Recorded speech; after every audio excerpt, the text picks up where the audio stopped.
क्या आपने कभी सोचा है, अगर नरक सच में है तो वहां एक ही सजा क्यों नहीं? गरुड़ पुराण कहता है, नरक एक नहीं, कई स्तरों में बंटा हुआ है।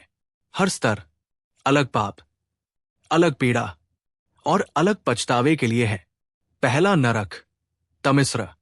ये नरक उन लोगों के लिए है जो जीवन में धोखा, छल और विश्वासघात करते हैं। यहां आत्मा को पूरी तरह अंधेरे में रखा जाता है। गरुड़ पुराण के अनुसार आत्मा कुछ देख नहीं पाती, लेकिन दर्द हर पल महसूस करती है। जैसे जीवन में उसने दूसरों को अंधेरे में रखा, वैसा ही अंधेरा उसे मिलता है। दूसरा नरक अंधत मिस्र।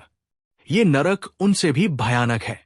यहां वे आत्माएं जाती है जो मां बाप, गुरु या अपने उपकार करने वालों का अपमान करती है। यहां आत्मा को डर और घुटन का ऐसा अनुभव होता है कि वो बार बार बेहोश हो जाती है। गरुड़ पुराण कहता है, यहां आत्मा को अपनी ही गलती सबसे ज्यादा चुभती है। तीसरा नरक रौरव। ये नरक उन लोगों के लिए है जो निर्दोषों को कष्ट देते हैं, जानवरों पर अत्याचार करते हैं या कमजोरों का शोषण करते हैं। यहां आत्मा को भयानक जीवों से डराया जाता है। वही डर जो उसने दूसरों को दिया था अब कई गुना बढ़कर लौटता है। चौथा नरक महारौरव। यहां सजा और भी कठोर है। ये नरक उन लोगों के लिए है जो अपने स्वार्थ के लिए किसी का पूरा जीवन बर्बाद कर देते हैं।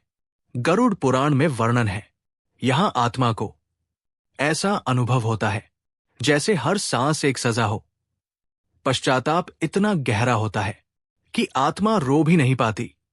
पांचवां नरक कुंभिपाक। ये नरक क्रूर और हिंसक कर्म करने वालों के लिए है। यहां आत्मा को भीषण पीड़ा का अनुभव कराया जाता है ताकि उसे अपने कर्मों का पूरा बोध हो। गरुड़ पुराण स्पष्ट कहता है, ये दंड बदला नहीं, शुद्धिकरण है। छठा नरक कालसूत्र। ये नरक झूठ, कपट और अधर्म से धन कमाने वालों के लिए है। यहां आत्मा को अपने हर झूठ का परिणाम एक एक करके महसूस कराया जाता है। जो जीवन में सच से भागता रहा, वो यहां सच से बच नहीं पाता। सातवां नरक असिप्त्रवन। ये सबसे भयानक स्तर माना गया है। यहां वे आत्माएं जाती है जो जीवन में धर्म का मजाक उड़ाती है और दूसरों को गलत मार्ग पर ले जाती है। गरुड़ पुराण में कहा गया है, यहां आत्मा को हर दिशा में केवल पीड़ा ही दिखती है। नरक का असली रहस्य गरुड़ पुराण साफ कहता है, नरक हमेशा के लिए नहीं है। ये आत्मा को सुधारने की प्रक्रिया है। जब आत्मा अपने कर्मों का फल भोग लेती है, तब उसे नया अवसर मिलता है। आज के लिए संदेश, अगर ये सब सुनकर डर लगा तो समझ लेना, गरुड़ पुराण का उद्देश्य डराना नहीं, सुधारना है। आज का एक सही कर्म आने वाले कई जन्म सुधार सकता है।